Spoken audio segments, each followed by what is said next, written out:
Rosalie, ilan na ba ang kabuang bilang na nare-repatriate?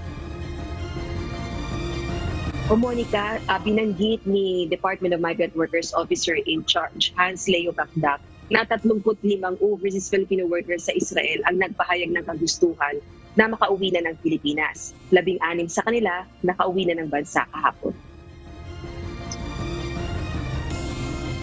With deep regret, so that we confirm the fourth casualty. Because of the wishes of the family, we're not going to give the identity. Isa pang Filipina caregiver ang kumpirmadong nasawi sa pag-atake ng Hamas militant sa South Israel malapit sa Gaza Strip noong October 7. Mismong si Foreign Affairs Secretary Enrique Manalo ang kumumpirma nito at nagpaabot ng pakikiramay sa naulilang pamilya ng kababayan. Tumanggi na ang mga otoridad na tukuyin ang pagkakakilanlan nito sa hiling ng kanyang mga kaanak. Sa update ng DFA, 4 na ang Filipino casualties sa Hamas attack at mayroon pang 2 unaccounted for. Bukas naman darating ang ikalawang batch ng Pinoy repatriates galing sa Israel. Hapon ng October 18 nang dumating sa bansa ang 16 na overseas Filipino workers o OFWs na nagpasaklolo sa Philippine government upang makabalik ng Pilipinas. Ito ang unang batch ng Pinoy repatriates mula sa Israel sa gitna ng nagpapatuloy na gyera sa pagitan ng Israeli forces at Hamas militants. Tomorrow po, darating pong second batch. At sasaluduhin naman po ito ng OWA, DMW, DFA, yung other agency. Tomorrow po, bukas. Same flight po katulad po ng kahapon. Samantala, itinuturing naman ng Department of Foreign Affairs na positive development ang kasunduan ng Estados Unidos at Egypt na buksan ng Rafah border crossing upang makadaan ng humanitarian aid patungong Gaza. Isang border sa pagitan ng Egypt at Gaza ang Rafah border crossing.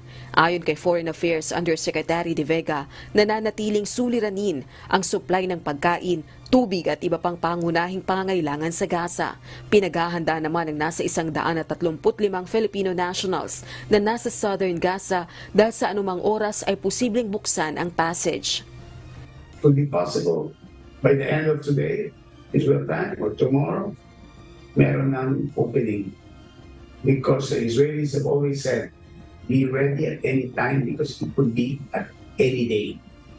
Gayunman dahil may mga kababayang nakapag-asawa ng Palestinian nationals, posibleng ilan sa kanila ang piliing magpaiwan sa Gaza. Oras namang makatawid sa Egypt, maaari nang ma-repatriate ang mga kababayang naipit ng gulo sa Gaza Strip. Magdadalawang linggo na ang matinding bakbakan sa pagitan ng Israeli Defense Forces at Hamas militants. Ang pinangangambahan ng DFA, mas tumindi at lumawak pa ang gulo kung kailan mas mahihirapang makalabas ang mga naiipit na kababayan sa Gaza Strip.